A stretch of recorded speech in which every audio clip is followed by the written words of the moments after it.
5 years.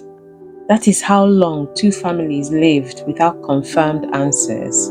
In 2009, two men disappeared in Forsyth County, North Carolina. Joshua Fredrick Wetzler and Tommy Dean Welch. Their cases did not end in 2009. They lingered.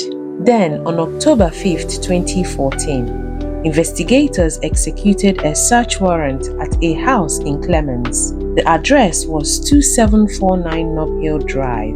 In the backyard, skeletal remains were recovered from shallow graves.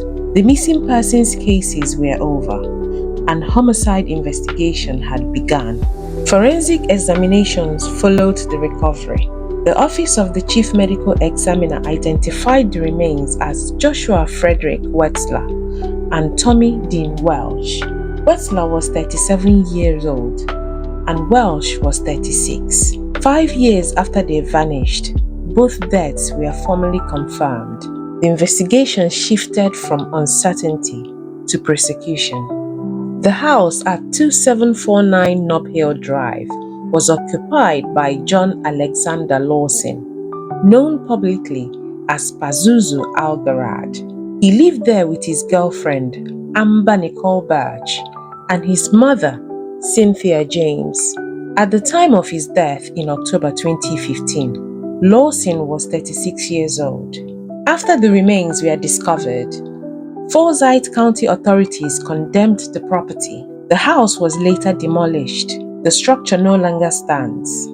Arrest warrants later summarized in national reporting stated that Joshua Wetzler was killed in July 2009. Tommy Welch was killed in October 2009. Following the discovery of the remains in 2014, Lawson and Birch were arrested and charged with murder.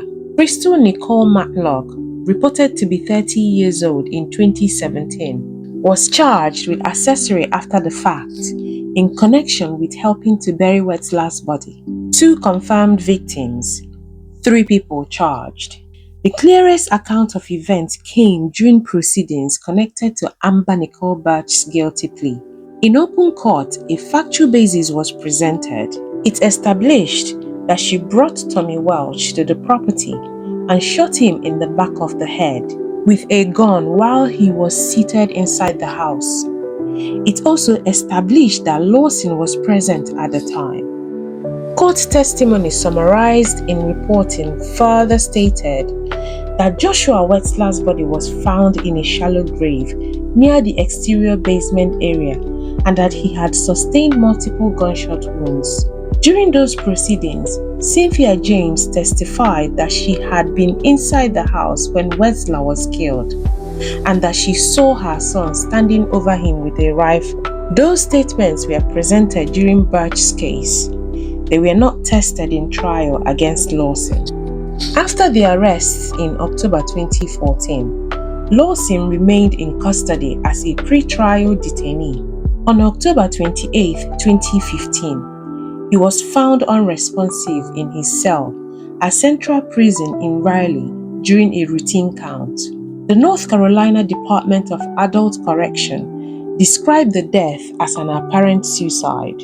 Because he died before trial, no verdict was entered against him in the Clemmons homicide case. The prosecution continued against Amber Nicole Birch. On March 9, 2017, in Forsyth County Superior Court, she entered guilty pleas to second-degree murder, armed robbery, and accessory after the fact to murder. The judge sentenced her to consecutive terms totaling between 30 years and 8 months and 39 years and 2 months in prison. Crystal Nicole Matlock was charged with accessory after the fact. To conclude, 2 men disappeared in 2009. 5 years later, their remains were recovered from the backyard of a house in Clemmons, North Carolina. Amber Nicole Birch pleaded guilty to second-degree murder, armed robbery, and accessory after the fact to murder, and received consecutive prison sentences. John Alexander Lawson died before trial. No verdict was entered against him. Crystal Nicole Matlock was charged with accessory after the fact. The house was demolished, but the case did not disappear with it. The record remains as 2 victims, 2 convictions, and a prosecution that ended without every question being resolved in court. Our hearts go out to the families and loved ones affected. Thank you for watching Criminal Cadence. Please like, share, and subscribe. Let us know your thoughts in the comments.